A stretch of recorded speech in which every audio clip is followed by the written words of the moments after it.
Позитивные слайды. При создании негативных слайдов вы концентрируете внимание на том, что вам в себе не нравится, что бы вам хотелось скрыть, от чего избавиться. Теперь задача состоит в том, чтобы переключить свое внимание на особенности, которые вам в себе нравятся и которые вам хотелось бы иметь. Как уже было показано ранее, скрыть свои недостатки невозможно, но если вы захотите, то легко сможете подчеркнуть и развить свои достоинства. Для начала надо провести у себя инвентаризацию и выявить свои негативные слайды. Задайтесь вопросом, что вам в себе не нравится, что вы хотите скрыть, от чего избавиться. Слайды человек создает бессознательно. Теперь проснитесь и осознанно посмотрите на свои негативные слайды. В осознанном состоянии вы их легко обнаружите. Необходимо выбросить из головы подобный хлам. Как это сделать? Просто так вы от них не избавитесь, это не бороду сбрить.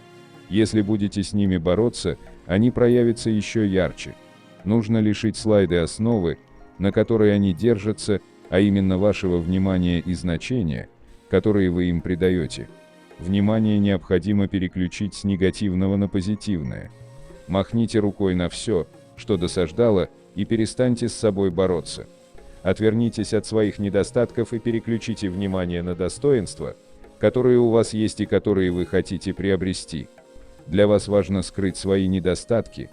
Это основа для негативного слайда. Вам важно производить хорошие впечатления. Это будет основой для позитивного слайда.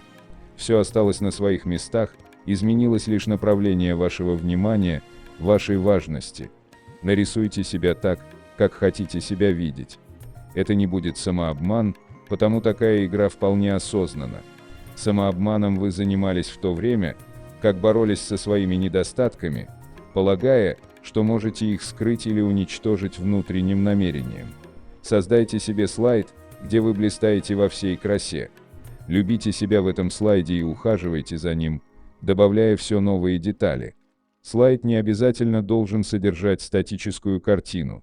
Это может быть представление о том, как грациозно и уверенно вы двигаетесь, как элегантно одеты, какие у вас аристократические манеры, как вы блистаете остроумием, излучаете обаяние, располагаете к себе людей, легко справляетесь с проблемами. Теперь вставляйте в голову этот слайд и вперед. Позитивный слайд так же, как и негативный, будет оказывать непосредственное влияние на ваши действия и поведение. Вы невольно и даже бессознательно будете подстраиваться под слайд. Но основную работу будет выполнять внешнее намерение в соответствии с картиной слайда. Воспроизводите созданную картину в мыслях до тех пор, пока слайд не растворится. Как это понимать? Со временем слайд фактически превратится в часть вашей личности, и тогда он перестанет быть слайдом. Когда вы добьетесь желаемого, оно перестанет иметь для вас значение. Важность исчезнет, и слайд растворится, но миссию свою он выполнит. Это будет означать, что душа пришла в согласие с разумом. А это обязательно произойдет, ведь вы этого хотите и душой, и разумом. Пока разум пытается превратить слайд в действительность, в глубине души вы все равно осознаете, что это лишь игра в маске. Но если вы будете последовательно и систематически фиксировать в мыслях картину слайда, душа привыкнет и согласится принять слайд как свою неотъемлемую сущность. Не забывайте о том, что внешнее намерение не может мгновенно реализовать этот слайд, а действует постепенно. Как видите, добиться желаемых результатов не так уж сложно. Дело только в решимости иметь. Картины слайдов могут относиться к любым качествам, которых, по вашему мнению, у вас недостает. Однако вы должны отдавать себе отчет, насколько реально воплощение такого слайда в действительность. Не следует сразу рисовать идеальную картину. Начинать лучше с реально достижимых ступеней. Со временем вы сможете подняться на более высокие ступени. Ни в коем случае не срисовывайте образ людей, которые, по вашему мнению, обладают необходимыми качествами. Ваш слайд должен быть именно вашим, а не чужой копией. На этом мы подробнее остановимся в следующей главе. А пока отметим, что любое качество имеет заменитель, который на данном этапе ближе подойдет именно вам. Смелость можно заменить решительностью, красоту обаянием, силу ловкостью, умение говорить умением слушать, интеллектуальность осознанностью, физическое совершенство уверенностью. Поставив реально достижимые цели, вы даете внешнему намерению возможность быстрее выполнить ваш заказ минимум и приступить к реализации более сложных задач. Позитивные слайды действуют особенно эффективно и быстро, если вы идете навстречу с незнакомыми людьми, которые еще не составили о вас представление. Это может быть собеседование, конкурс, вечеринка или что-то в этом роде. Смело вставляйте в голову нужный слайд и ничего не бойтесь. Не забывайте про картину на слайде, держите ее постоянно в сознании. Позвольте себе роскошь отбросить всякие колебания и сомнения типа «а вдруг не получится?». Ведь вы ничего не теряете, отбросив сомнения. Если хватит решимости иметь, вы добьетесь максимально возможного, а иногда и невероятного успеха.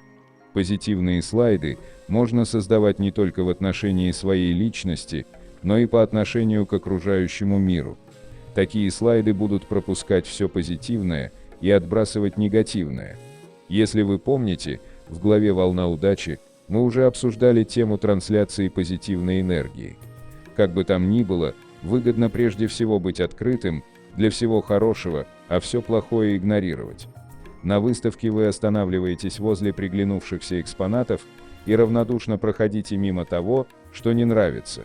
В этом отношении окружающий мир отличается от выставки тем, что негатив будет вас преследовать, если не будете равнодушно проходить мимо. Позитив, в свою очередь, будет всегда с вами, если будете с радостью его принимать. Может показаться, что позитивные слайды подобны розовым очкам. Вопреки сложившемуся мнению, розовые очки – это изобретение пессимистов, а не оптимистов. Пессимисты прагматично опасаются видеть все в розовом цвете и назидательно предостерегают оптимистов.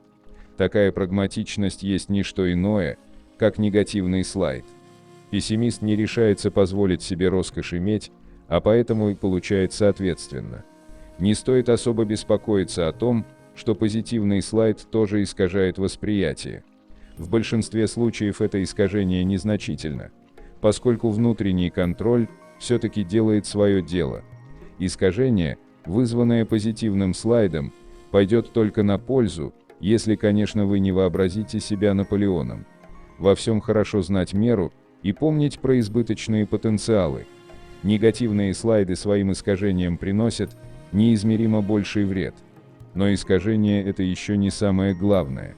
Основное свойство слайдов состоит в том, что внешнее намерение медленно, но верно воплощает их в действительность.